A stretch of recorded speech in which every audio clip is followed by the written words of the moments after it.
Good morning. This is part two of the topic, the changing mission direction of Jesus. So yesterday we talked about his, it is in the slides. Maybe so. The second change of mission direction is Jesus opens the Gentile world. You remember yesterday, the first change was his not returning to Nazareth, but settling in Capernaum. And what does that mean? He shifted from a very exclusive to an inclusive Judaism.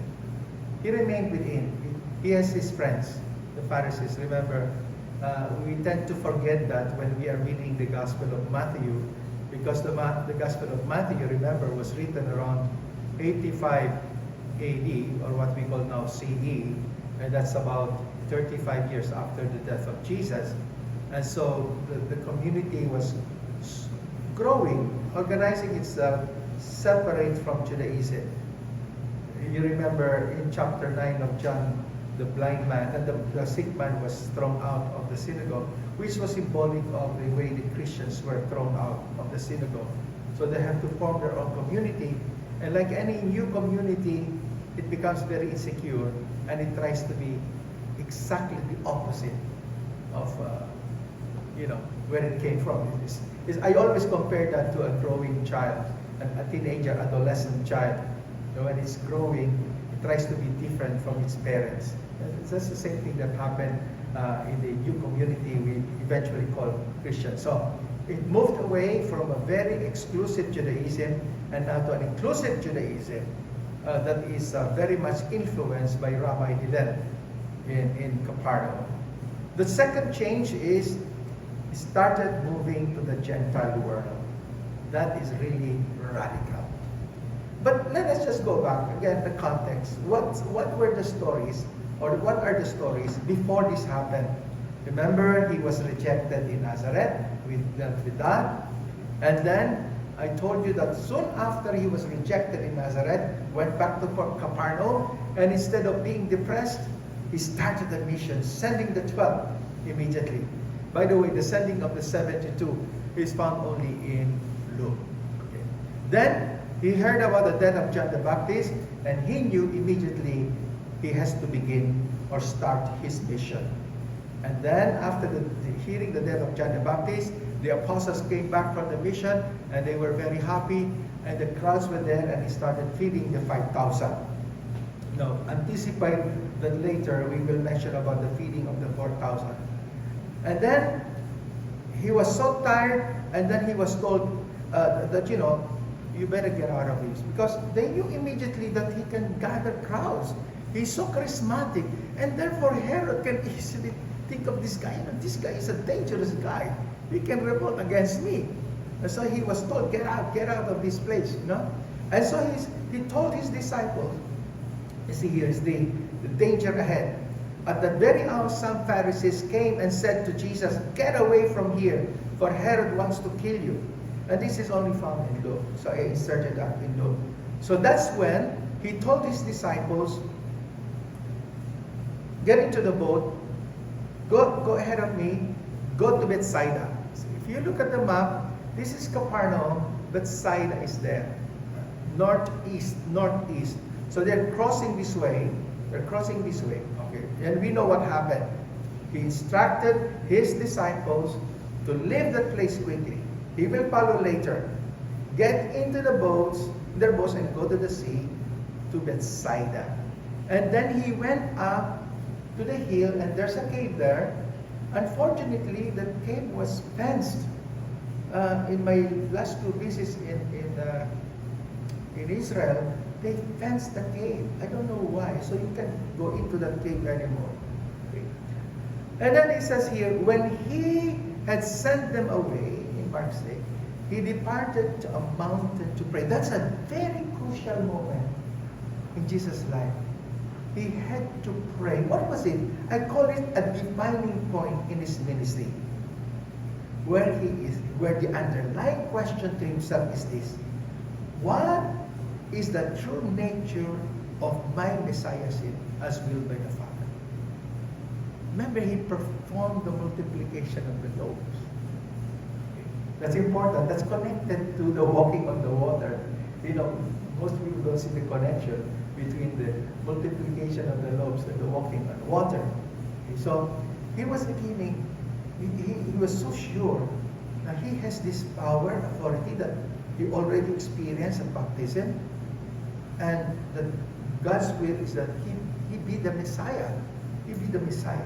But what kind of Messiah? And let's go back to the temptation. Go back to the temptation that he said, how will I? Okay, will I dominate or will I serve? Will it be for myself, my motivation? You know, those three temptations. So then, there was what you call the strong wind, and then Jesus started walking on the water. That would be around 3 o'clock in the morning, because the fourth watch of the night would be from 3 to 6 in the morning. Okay, and there's a very mysterious phrase in that story. It says, he meant to pass by them. That is strange. Then you have to be familiar with the Old Testament. And this phrase, immediately you're brought back to the book of Exodus, chapter 33.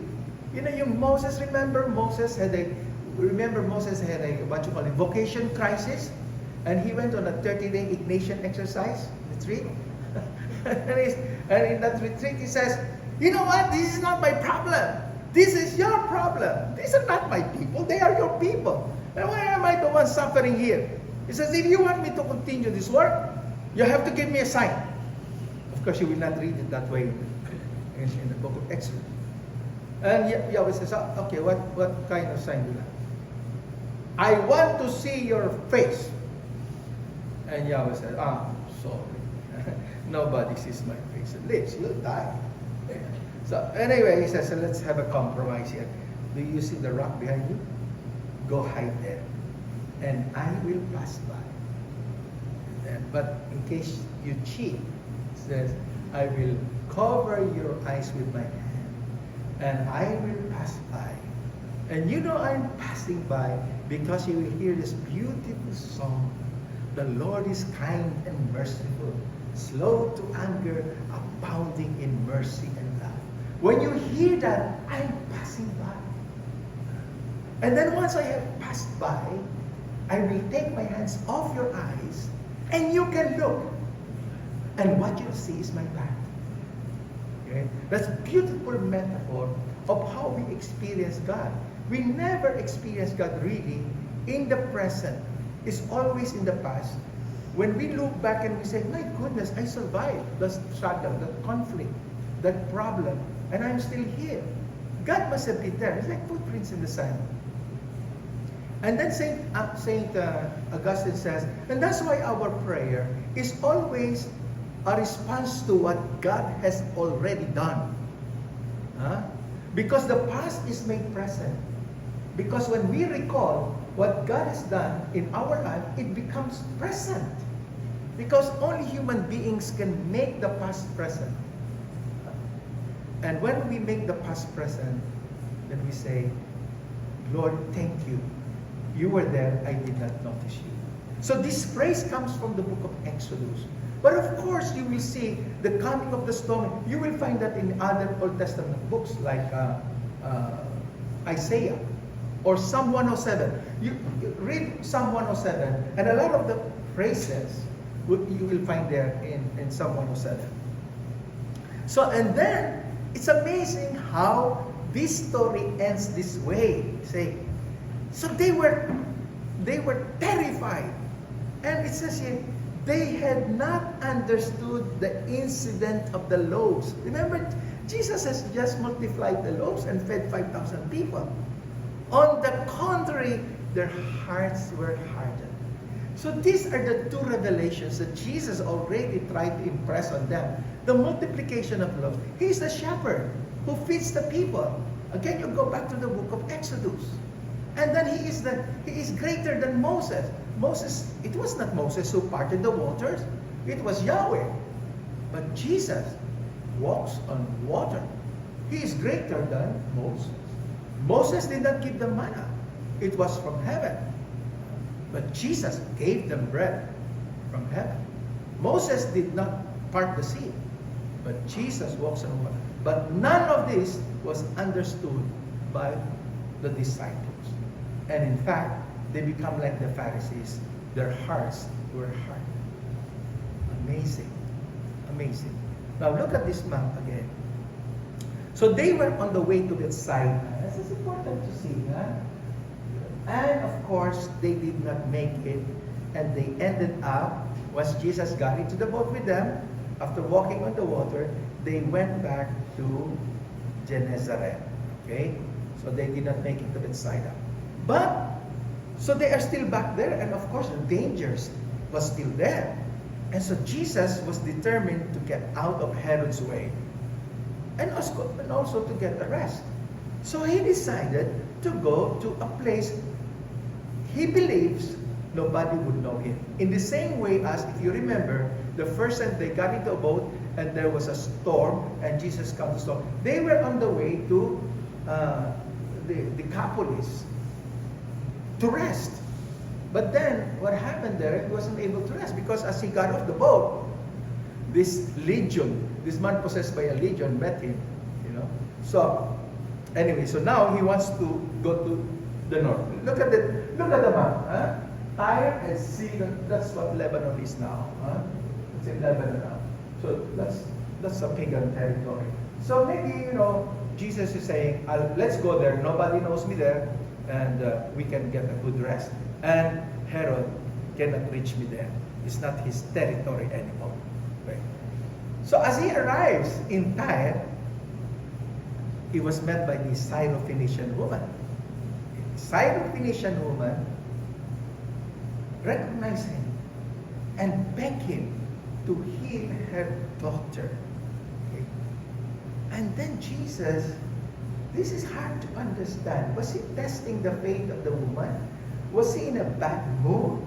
Was he tense because he knew that Herod was after him? We don't know the reason why Jesus was in such a mood. I'm sure Howard will tell us after my conference because he's already thinking of the reason why. Okay. Right, Howard? You're already anticipating. I'd like to hear what you want to say. Okay. And Jesus said these terrible words to the woman. Stand in line and take your turn. The children get fed first. If there is any left over, the dogs get it. It's terrible. I get this version from the Message, the Bible I always use. It's not a critical Bible, but it's a very interesting Bible. Okay? By Peterson. Look at Matthew's version. He said, I was sent only to the lost sheep of the house of Israel. So that's very clear to Jesus. It's only for the lost sheep of Israel. So I noted that Jesus refused telling them, I got my hands full dealing with the lost sheep of Israel. Don't add more concern for me. I'm already, full of, concern. And the woman replied back and said these words, of course, Master, but don't dogs under the table get scraps dropped by the children? Or to rephrase that is saying something like this. I know that it is not right to take the food from the children's table and give it to the dogs, but even the dogs are sometimes treated to a morsel from the table. All I'm asking for is a crumb. I'm not asking for everything, just for a puppy portion. It's amazing, this translation, I'm asking only for a puppy portion. That changed Jesus. That shocked him. Okay. So this woman, let's focus on this woman first. This woman had to overcome many obstacles in order to secure her daughter's healing. First, the obstacle race. This woman was from Tyre and Sidon, a Canaanite. This reveals two things about this mother. First, she was descended from a cursed people. She was a member of a doomed race. Canaanite, poor Canaanites. You know, our driver in Israel is so proud to say, "I'm a Canaanite," because these young soldiers, Israel, they get into our bus and check our passport, check our ID, and when she gets off, this young Israeli soldier, she just arrived last month. She just even speak, I'm a Canaanite. I've been here for thousands of years.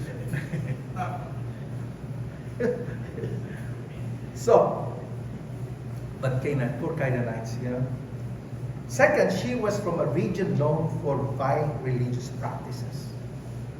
The second obstacle of religion, she was a Gentile mother crying out to the Jewish Messiah.